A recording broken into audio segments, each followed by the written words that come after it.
Hello दोस्त, स्वागत है आपका मेरे YouTube चैनल में।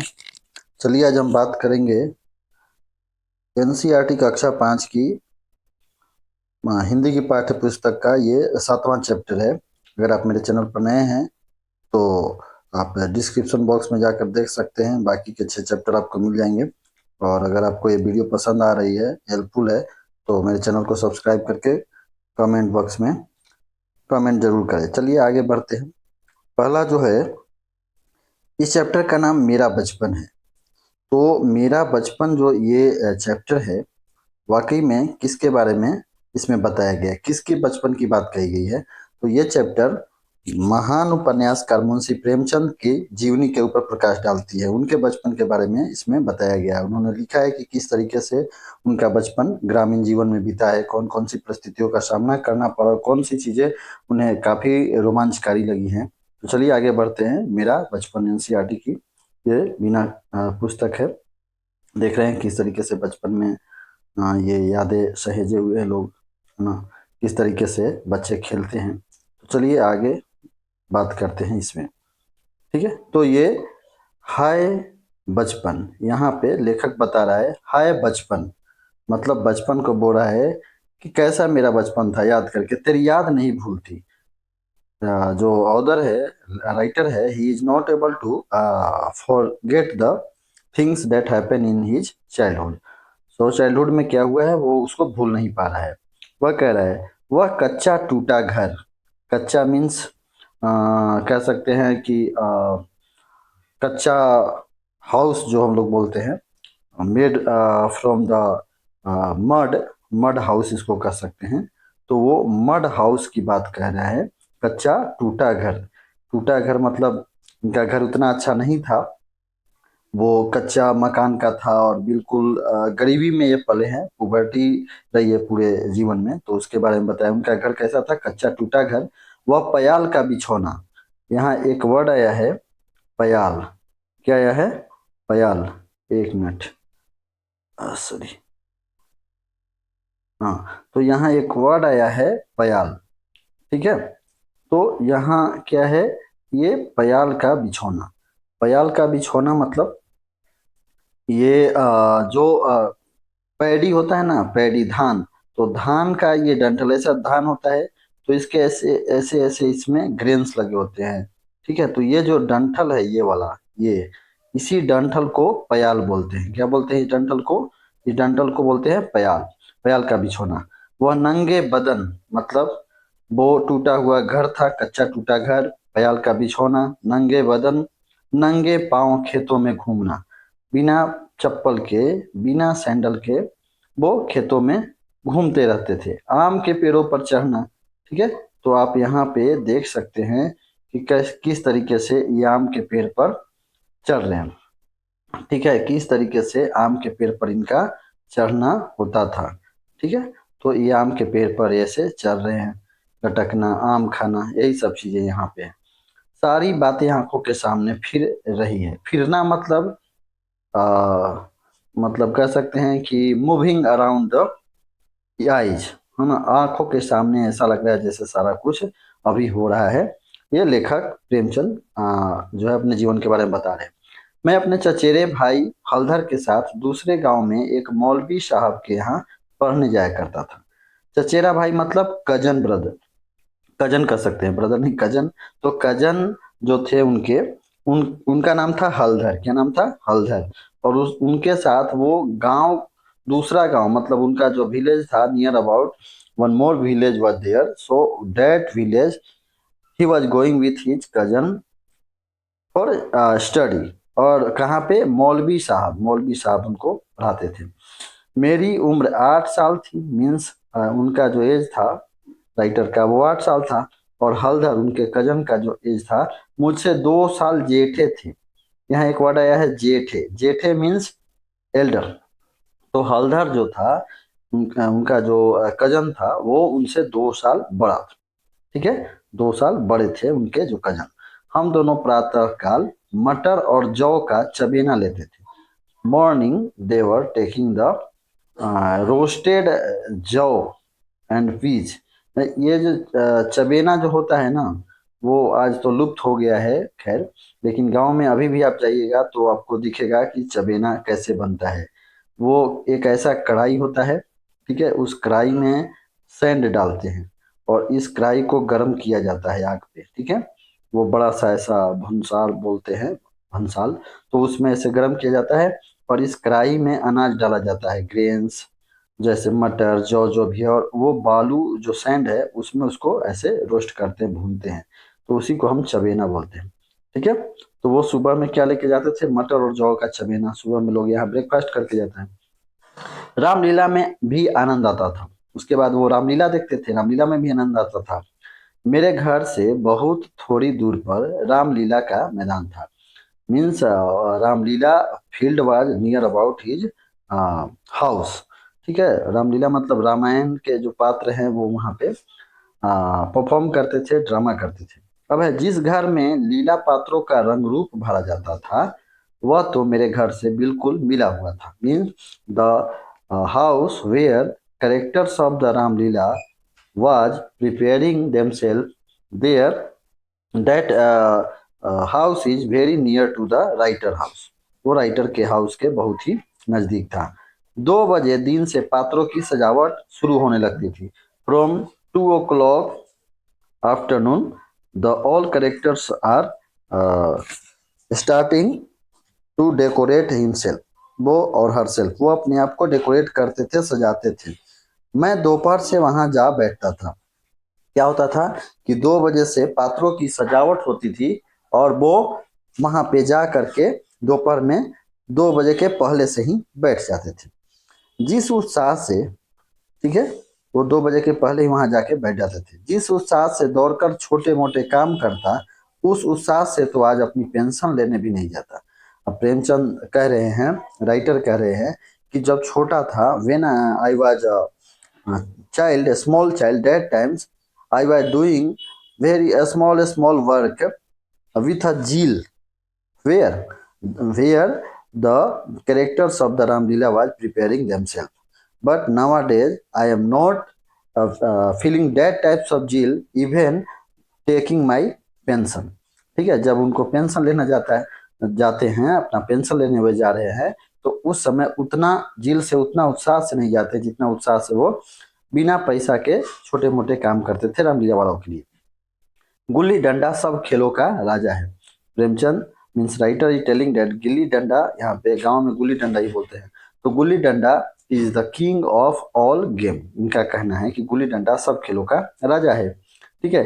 अब भी कई लड़कों को गुल्ली डंडा खेलते देखता हूँ तो जी लोटपोट हो जाता है। लोटपोट होना एक मुहावरा है। लोटपोट होना मतलब खुशी से भर जाना, ठीक है, मन पूरा प्रसन्न हो जाता है, ठीक है। जब वो गुल्ली डंडा खेलते देखते हैं किसी बच्चे को आज भी, तो उनका मन खुशी से भर जाता है, क्योंकि उन्होंने बचपन में गिल्ली डंडा ही खेला है, ठीक है।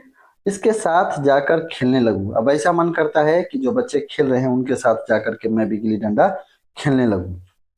न लॉन की जरूरत, ठीक है, न कोट, न थापी। लॉन जो होता है, जैसे ये एक होता है ना वॉलीबॉल, तो वॉलीबॉल में एक नेट होता है ऐसे, ठीक है, और इधर फील्ड है, इधर फील्ड है, तो वॉलीबॉल जैसे खेलों में ये लॉन की जरूरत होती है, ठीक है। तो ऐसा यहाँ पे जरूरत नहीं है, ठीक है। लॉन की, ना लॉन की जरूरत है, ना कोर्ट की। वॉलीबॉल का कोर्ट होता है, ठीक है, ऐसा कोर्ट, तो कोर्ट की भी जरूरत नहीं है, और ना थापी की जरूरत है।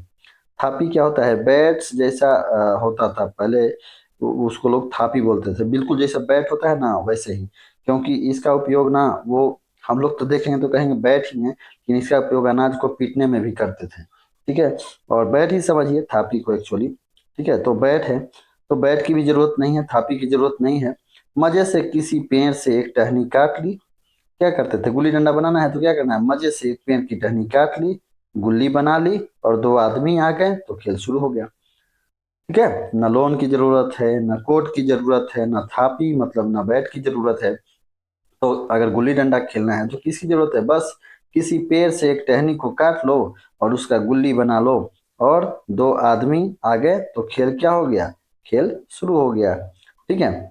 अब आगे देखिए, अब आगे कह रहे हैं कि बिलायती खेलों में, बिलायती खेल मतलब जो विदेशी खेल है, विलायती खेलों में सबसे बड़ा एब है, एब मतलब दोष होता है, एब मतलब डीमेरिट्स, दोष, means he telling that the main demerits of the foreign games are that they are very, क्या, दे आर वेरी, वो बहुत ज़्यादा क्या हैं, वो बहुत ज़्यादा महंगे हैं, बहुत ज़्यादा क्या हैं, बहुत ज़्यादा महंगे हैं, वेरी कॉस्टली, वो बहुत ज़्यादा कॉस्टली हैं। जो मेन जो दोष है, the main demerit of the foreign game are that the materials of the game is very costly.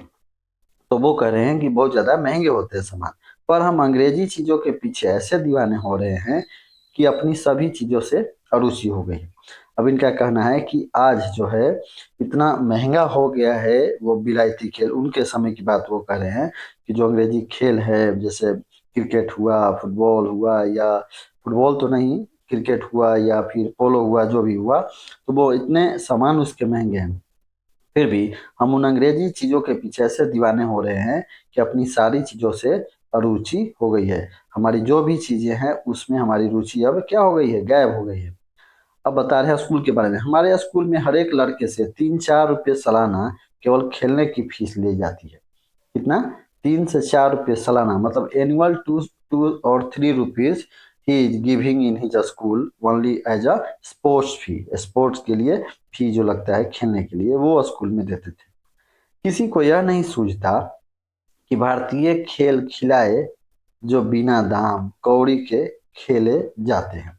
इनका कहना है कि जो स्कूल में 3 से 4 रुपया सालाना लगता है, तो किसी को ये समझ में नहीं आता है, नहीं सूझता, मतलब नहीं समझ में आता है कि जो भारतीय खेल है उसको खिलाए। अगर भारतीय खेल खिलाए जाएंगे तो उसमें बिना दाम, बिना कोई पैसा कौड़ी, मतलब रुपया पैसा के खेले जाते हैं, मतलब भारतीय खेल में कोई पैसा नहीं लगता, जैसे गुल्ली डंडा में बताया। ठीक है, गुल्ली से आंख फूटने का भय रहता है, तो क्या क्रिकेट से सिर टूटने का भय नहीं रहता? अभी कह रहे हैं कि मान लीजिए कि गुल्ली डंडा से लग रहा है कि भाई पैसा तो नहीं लगता लेकिन आंख फूटने का डर है, तो क्या क्रिकेट से सिर फूटने का भय नहीं रहता है क्या? क्रिकेट में भी तो सिर फूट सकता है ना। ठीक है, ये कहना है इनका, लेखक का। आगे चलिए, अगर हमारे माथे में गुल्ली का दाग आज तक बना हुआ है तो हमारे कई दोस्त ऐसे भी हैं जो थापी को बैसाखी से बदल बैठे हैं। हम ये कह रहे हैं कि अगर हम गुल्ली डंडा खेलते थे और हमारे माथे में गुल्ली का दाग बना हुआ है तो लोग कहेंगे गिल्ली डंडा खेलता था इसलिए जो है ये दाग लग गया है, गिल्ली से चोट लग गई है। तो कुछ हमारे दोस्त ऐसे भी हैं, लेखक कह रहे हैं कि कुछ ऐसे भी दोस्त हमारे हैं जो थापी से खेलते थे और थापी को बैसाखी से बदल रखे। बैसाखी मतलब जो अपाहिज लोग होते हैं ना, जो स्पेशली कह सकते हैं, या फिजिकली चैलेंज पर्सन, पैर से जो है, ठीक है, जिनका लेग जो है प्रॉब्लम कर रहा है, फ्रैक्चर हो गया है या फिर जो भी है, लेग से वो अनेबल हैं, तो उनको चलने के लिए ये स्पेशल एक ये डंडा होता है, ठीक है, वो कह सकते हैं लकड़ी का बना हुआ, उसको बैसाखी बोलते हैं। तो जो थापी है ना, जो बताया कि बैट, बैट ही मान लीजिए, तो जो लोग बैट से खेलते थे तो वो उनका पैर वैर ऐसा टूट गया होगा, कोई दिक्कत हो गई होगी, तो लेखक बता रहे हैं कि वो थापी को बैसाखी से बदल बैठे, मतलब थापी को अब बैसाखी की तरफ यूज कर रहे हैं, उसका सहारा लेके चल रहे हैं। फिर कह रहा है, खैर या तो अपनी अपनी रुचि है, मुझे गुल्ली ही सब खेलों से अच्छी लगती है। करें कि ये तो अपना व्यक्तिगत जो है इंटरेस्ट है, रुचि है, तो मुझे तो गुल्ली ही सबसे अच्छा खेल लगता है। प्रातः काल घर से निकल जाना, पेड़ पर चढ़कर टहनियाँ काटना, गुल्ली डंडा बनाना, इनका काम क्या था? मॉर्निंग में he was living his house from the morning, going to the jungle and riding on the tree, climbing on the tree and cutting the branches of the tree for making गुल्ली and डंडा। तो ये इनका काम रह गया था। वह उत्साह, कह रहे हैं कि जो गुल्ली डंडा बनाते थे उसमें कितना उत्साह था, वह उत्साह, वह जील, वह लगन, वह खिलाड़ियों के जमघट, जमघट means you can say that group of the players, player का जो ग्रुप है, टीम है, लोग हैं, उनको जमघट, वह लड़ाई झगड़े, और वहीं पे लड़ाई झगड़ा हो जाता था, कैसे फेंका, ऐसे किया। वह सरल स्वभाव means you can say the simple nature, gentle nature, अमीर गरीब का बिल्कुल भेद न था, अभिमान की गुंजाइश ही न थी।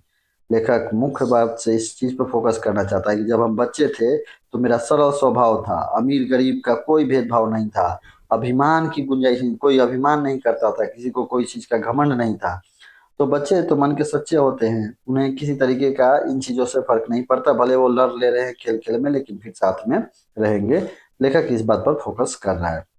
आगे चलते हैं। घर वाले बिगड़ रहे हैं, पिताजी चौके पर बैठे रोटियों पर अपना क्रोध उतार रहे हैं। चौके का मतलब होता है, you have seen in your kitchen, mother has these types of circular wooden or stones material on which he is putting the floor and making the floor into रोटी। ठीक है, चेंजिंग द फ्लोर इनटू रोटी, उसको बेलती है ऐसे। तो ये चौके इसको कह सकते हैं, और इसको चकला भी बोलते हैं जिस पर रोटी बेला जाता है। तो वो चकले की बात कर रहे हैं कि घर वाले बिगड़ रहे हैं, अब लेट हो जाती थी, खेलते खेलते गुल्ली डंडा खेल रहे हैं, शाम को रात को पहुंच रहे हैं, घर वाले गुस्सा हो रहे हैं। पिताजी उनके जो थे वो चौके पर बैठे रोटियों पर अपना क्रोध उतार रहे हैं। ठीक है, तो रोटियां जो है चौके पर बैठा, मतलब जो मम्मी बेलना से रोटी बना रही है उस पर अपना क्रोध उतार रहे हैं।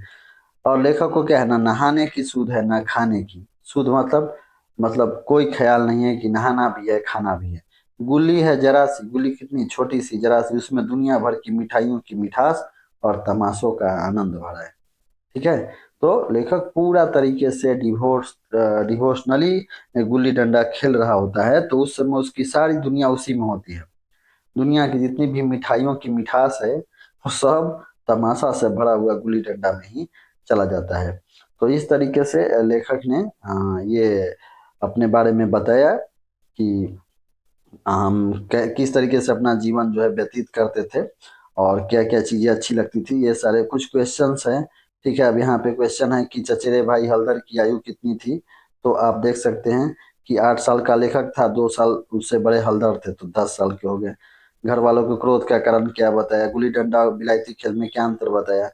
तो इस तरीके से कुछ क्वेश्चन आप यहाँ पे देख सकते हैं। ठीक है, यहाँ पे देखिए ये मिलाना है समुद्री कीड़ों का खोल जिससे पुराने समय में मुद्रा की तरह उपयोग होता था। तो ये है समुद्री कीड़ा। ठीक है, और दूसरा है, पहला का क्या है, ये समुद्री कीड़ा वाला जो है ये है, ये यहाँ पे जो बताया है। और फिर है कि काठ का चपटा और चौड़े सिरे वाला डंडा, तो ये है बैट, ये इसी को बोला है थापा। ठीक है, ठीक है। तो इसके बाद में ये है भ्रमण करना अथवा इधर उधर चलना, तो ये भ्रमण कर रहे हैं, ये भ्रमण कर रहे हैं। ठीक है, फिर चबाकर खाने के लिए भुना हुआ अनाज, तो ये भुना हुआ अनाज है। तो इस तरीके से कुछ क्वेश्चंस भी है, ज़्यादा टफ क्वेश्चंस इसमें नहीं है।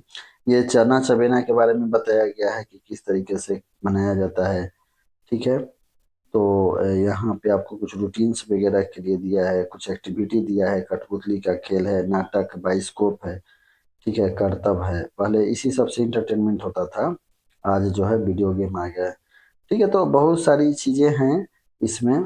ठीक है, ये कुछ गेम्स हैं जो आप देख सकते हैं कि कैसे पहले खेला जाता था। तो कुछ कहानी भी बताया है प्लेयर के बारे में। तो ठीक है, चलते हैं, अब मिलते हैं नेक्स्ट वीडियो में। तब तक के लिए धन्यवाद। अगर आप मेरे चैनल पर नए हैं तो चैनल को सब्सक्राइब करें, कम और कमेंट बॉक्स में जरूर लिखें कि इससे रिलेटेड चीजें आपको कैसी लग रही है और क्या चीजें